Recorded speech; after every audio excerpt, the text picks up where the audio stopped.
नमस्कार, मैं हूँ अर्चना तिवारी। स्वागत है हमारे चैनल ज्ञान की बात विद अर्चना चिंतामणि में। एक बार फिर कैसे हैं आप लोग? ये बताने के लिए कमेंट बॉक्स में हर हर महादेव, जय माता जी ज़रूर लिखें।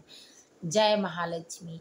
आज यानी 11 सितंबर को राधा अष्टमी है, तो राधा अष्टमी में कृष्ण अष्टमी भी मनाया जाता है। दिन में राधा अष्टमी और रात में कृष्ण अष्टमी, क्योंकि दिन में राधा जी का जन्म हुआ था और रात में कृष्ण भगवान का जन्म हुआ था। तो इन दोनों लोगों का जन्म उत्सव भाद्रपद की अष्टमी तिथि को मनाया जाता है। भाद्रपद शुक्ल पक्ष के अष्टमी तिथि को मनाया जाता है।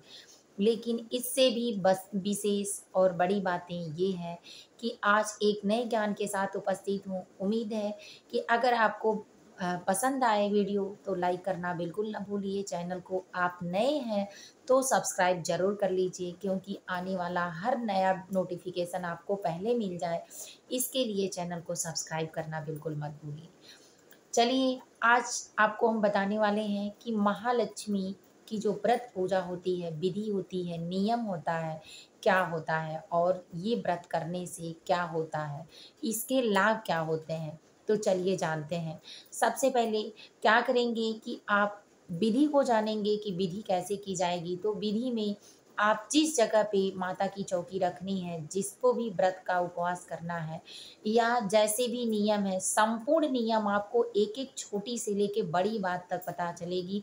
बड़ी बातों की जानकारी भी मैं दूँगी, छोटी-छोटी बातें जो गलतियाँ हो जाती हैं, उसकी भी जानकारी। तो कृपया करके वीडियो को पूरा एंड तक देखें, ताकि आपसे एक गलती भी ऐसी ना हो कि जिससे आपकी छोटी-सी भी चीज़ें भी मिस हो जाएँ।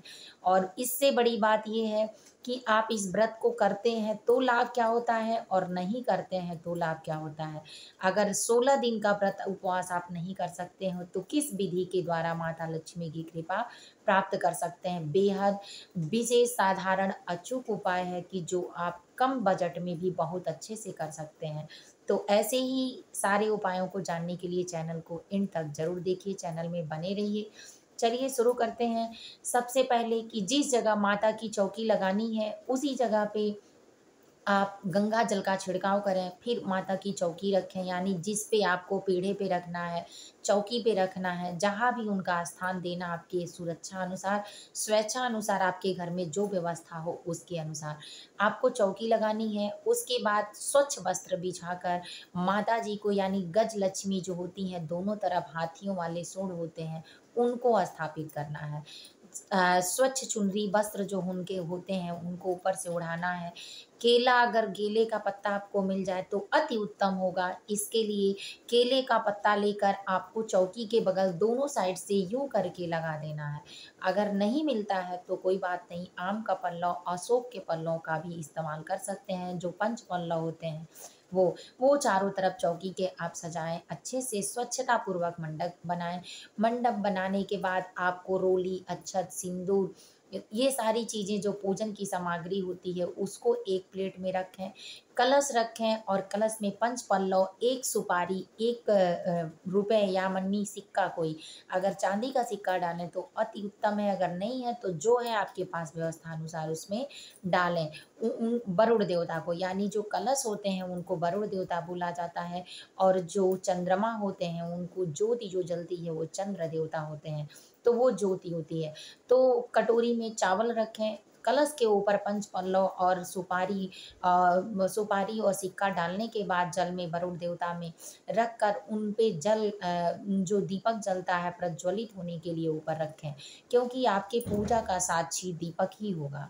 उसको रखें। फिर उनके जो माताजी होती हैं उनके बाईं साइड, यानी जिनको स्थापित किया जाता है उनके बाएँ साइड हाथ से देख लें अपने कि उनके बाएँ साइड उनकी तरफ से मुँह करके उधर कलश की स्थापना रखें। अष्टदल बनाएँ नीचे।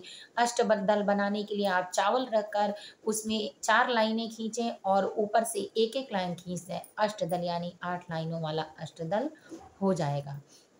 इसके बाद आप सारी सामग्री एकत्रित करके भोग रखें, दीपक जलाएँ, धूप बत्ती रखें, स्वच्छ वस्त्र रखें।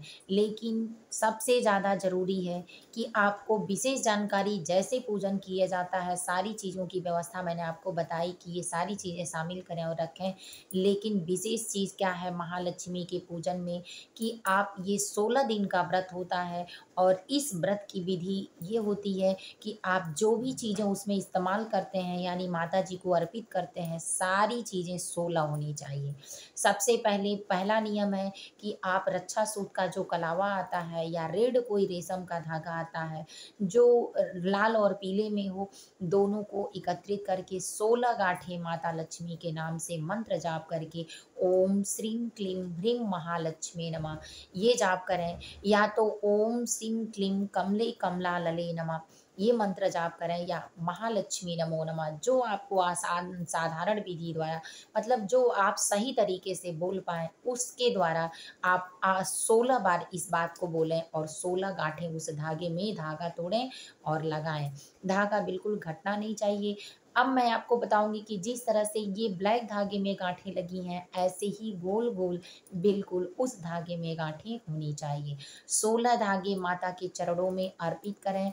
इसके बाद आप अगर उनको भोग लगाने का मिष्ठान यानी जो हलवा बनाएँगे, अगर वो भी गोल-गोल करके बिल्कुल बर्फ़ी हो, चाहे जो भी चीज़ें हों, उनको 16 चीज़ें दूध की चीज़ें अर्पित करें। 16 चीज़ें 16 श्रृंगार की चीज़ें होनी चाहिए, 16 मिठाई होनी चाहिए, 16 वस्त्र होने चाहिए। यानी जो चीज़ें आप अर्पित करेंगे, दीपक भी उनको 16 ही जल एक जो कलश पर दीपक जलेगा वो तो बराबर जलेगा, लेकिन माता जी के नाम से जब भी आप दीपक जलाएँगे तो 16 दीपक जलाएँगे। इससे पहले अब आपको जानना है कि माताजी को स्थापित करने के बाद उनके बगल में मतलब आपकी पूजा संपन्न हो जाए अच्छे तरीके से, इसलिए हनुमान जी को भी दाएँ साइड रखें। इसके बाद नवग्रह एक कटोरी में चावल रखें और नवग्रह मंत्र ओम ब्रह्मा मुरारी त्रिप्रांतकारी भानु ससुई भूमि सुतो बुधश्च गुरु स शुक्ला शनि राहु केतु कुर्वन्तु सर्वे मम सुप्रभातम ओम सैनो तुम्हारा शनिका सनन्या सैनो सुनभ्य सुरपिंगलश्च सप्ताश्रासा सप्तानि कुर्वन्तु सर्वे मम सुप्रभातम। जो नवग्रह का मंत्र है वो पढ़ें या किसी बुक से पढ़ लें या मोबाइल से लगा लें, जो भी हो या नवग्रह भगवान को ओम नवग्रह देवाय नमः कह के उस पे जो भी आप अर्पित करें करें, लेकिन नवग्रह स्थापित करें। आप दीपक रखें, माता लक्ष्मी का अगर श्री यंत्र आपके पास है तो श्री यंत्र महत्वपूर्ण होता है, उनको रखें। और इसके बाद अपने भोजन की प्रक्रिया सबको लाइन से बैठाकर तब शुरुआत करें, अपने आप को पवित्र करें, ओम केशवाय नमः, माधवाय नमः, विष्णुवाय नमः। उसके बाद मंत्रोच्चारण के बाद आप अपनी जगह को पवित्र पहले ही पूज के कर चुके हैं माता की चौकी लगाने से पहले, लेकिन एक बार फिर से सारी तैयारियों के बाद जब अपने आप को पवित्र करें तो माता को पवित्र करें। फिर 16 प्रथम दिन 16 दीपक जलाएं और याद रखें कि जो चीज़ें अर्पित करेंगे 16 वस्त्र यानी आपके पास अगर पूरा वस्त्र नहीं है 16 तो ये भी याद रखें कि जो रक्षा सूत कलावा होता है उसको 16 बार मन आप एक सवा बित्ते का काट लें और 16 जो चीज़ें आप अपने पास व्यवस्था हो, साड़ी का सेट हो या जो चीज़ें हो आप रखते हैं आपके पास अगर कम है तो आप इस कलावा को गिनती के रूप में माता जी पे अर्पित करें, 16 होना चाहिए और फिर किसी सुहागिनों में वितरण कर दें। तो इस चीज़ को रखना चाहिए और 16 दिन तक लगातार ये राधा अष्टमी से यानी आज के दिन से लेकर और 24 तारीख तक लगातार ये पूजा चलेगी और लगातार इसी तरह करना है। अब जानेंगे कि आपको खाना क्या है, आपने पूजा का नियम देखा, विधि जानी, अब आपको जानना है कि आप क्या कर सकते हैं, खा क्या सकते हैं। तो 16 दिनों में आपको नमक का सेवन बिल्कुल नहीं करना है, अगर नहीं चलता है तो सेंधा नमक का सेवन करें। ऊपर से आपको शुद्ध सात्विक भोजन साफ-सुथरा करना है, भोजन में आप सिर्फ़ प्रसाद में जो चढ़ाएँगे, वही अनाज भी हो तो भी और फल-फ्रूट हो तो भी ले सकते हैं। आपको पारंपरिक रूप से जैसे डेली भोजन करते हैं, वो भोजन आपको नहीं करना है। ये ऐसा व्रत उपवास है कि जो एक बार नियम पूर्वक से अगर साल में कर लिया, तो उसके घर में धान्य-धन्य की कभी तो कमी नहीं होती। माता जो लक्ष्मी होती हैं, सदा के लिए उनके घर में निवास करती हैं और अलक्ष्मी, दरिद्रता, कलह, संकट, दोष वाली, लड़ाई झगड़े वाली लक्ष्मी चली जाती हैं अपने आप। तो इसीलिए इस लक्ष्मी का पूजन महालक्ष्मी के रूप में, महालक्ष्मी 7 महत्वपूर्ण लक्ष्मी होती हैं। महालक्ष्मी, धन लक्ष्मी, यश लक्ष्मी, जया लक्ष्मी, विजया लक्ष्मी, ऐश्वर्या लक्ष्मी, संकटा लक्ष्मी, संतान लक्ष्मी, यश लक्ष्मी, धन धान्य लक्ष्मी, ऐसी सारी लक्ष्मियाँ एक साथ आती हैं और सबकी हम महालक्ष्मी बनाकर पूजा करते हैं। सब महालक्ष्मी के ही अनेक रूपों में वितरित हैं। तो इसलिए इस तरह से आप 16 दिन 16 गाँठ वाले धागे वहाँ रखेंगी और रखने के बाद आप इसी तरह पूजा करेंगी। जो चीज़ें भोग में डेली अर्पित करेंगी 16 होनी चाहिए, दीपक 16 होना चाहिए, श्रृंगार का सामान 16 होना चाहिए और सबसे विशेष महत्वपूर्ण बात ये है कि जो आप 16 गाँठें लगाकर धागा रखी हैं, आपको दोनों टाइम सुबह भी, शाम भी दीपक जलाना है, भोग लगाना है और उस धागे को जो बाँधी हैं उस गाँठ पे, हर गाँठ पे अगर आपके पास कमल गट्टा है तो कमल गट्टे का माला जाप करें महालक्ष्मी के नाम से। अगर नहीं है तो 16 गाँठ का जो धागा है वही धागा आपको एक-एक धागे पर एक-एक माँ का लक्ष्मी का मंत्र बोलना है। ओम श्रीं क्लीं ह्रीं महालक्ष्मी नमः। ओम श्रीं क्लीं ह्रीं महालक्ष्मी नमः। इस तरह से आपका महालक्ष्मी का माला जो है आप बना के रखी है 16 गाँठ वाला, उसका जाप करना है। फिर 24 तारीख को विधिवत धूप, हवन, दीप करने के बाद, माता को सारी चीज़ें अर्पित करने के बाद, अपने सिंदूरों से सिंदूर आपको डेली लगाना है। उसके बाद जब आप अर्पित करेंगी तो 24 तारीख को आपको प्रसाद के रूप में जो धागा रखी हैं उसको अपने हाथों में पूरे साल पहनना है। अगर किसी कारणवश आप नहीं पहन पाती हैं और पहनती हैं, कुछ दिन पहनती हैं, कोई दिक्कत होती है, जैसे काम करने के बाद महिलाओं को भीगने के बाद खुजली वगैरह या इत्यादि चीज़ें होती हैं या आपके मन से कोई चीज़ ऐसी है कि जो कारणवश आप नहीं पहन पाती हैं, तो आप इस धागे को स्वच्छतापूर्वक किसी नदी में विसर्जन करवा दें।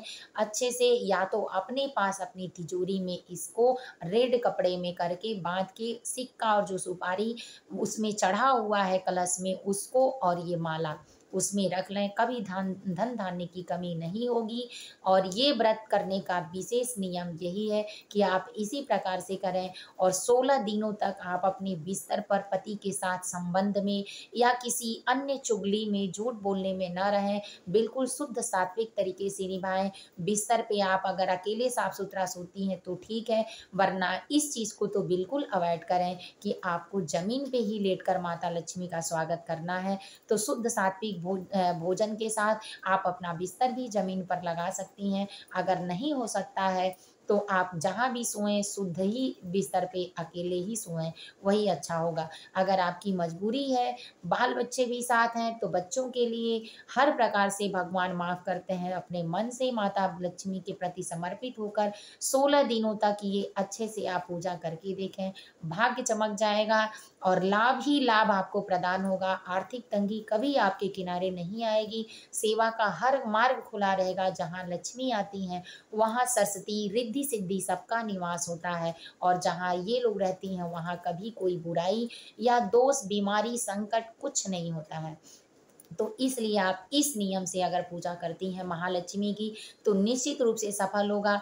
उस भोग लगाने के बाद आपको हमेशा मंत्र पढ़ना है। अगर मंत्र नहीं आता है तो आपको प्रार्थना स्तुति करनी है। अगर आप रोज कर पाएँ तो लक्ष्मी स्तोत्रम, कनक स्तोत्रम या विष्णु सूक्ति, माता लक्ष्मी से संबंधित सारी चीज़ों को चालीसा आप डेली पढ़ें। उनके मंत्रों को हर पूजा में दोनों टाइम भोग आरती लगाना बिल्कुल आवश्यक रखें टाइम से। यहाँ तक कि आपको फूल भी चढ़ाने हैं तो 16 फूल चढ़ाने हैं। याद रखें कि 16 की मात्रा आपको काउंट में बिल्कुल नहीं भूलनी है। माला का जप करना नहीं भूलना है, भोग आरती करना नहीं भूलना है।